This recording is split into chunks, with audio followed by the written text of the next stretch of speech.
い心の船で辛いこの世の荒波越えて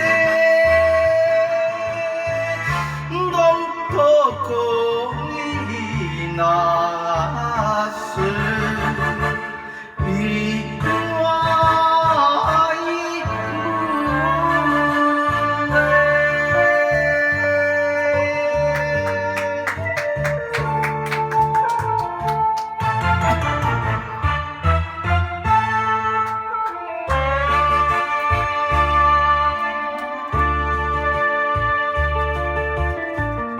今度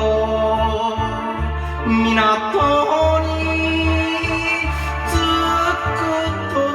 きは小舟孫船連れてこい今日はめでたい二人の船で愛の罪に幸せ乗せてつるっと亀との祝いるね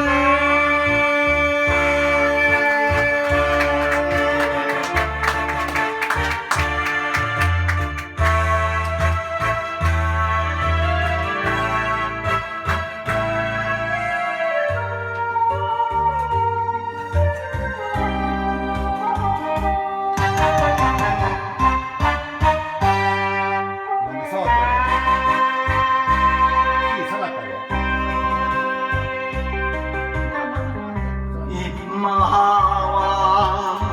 名もない船だけ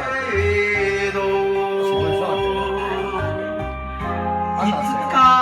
なります宝船今日はめでたい希望の船で夢の小柱まで届け鍵を明日に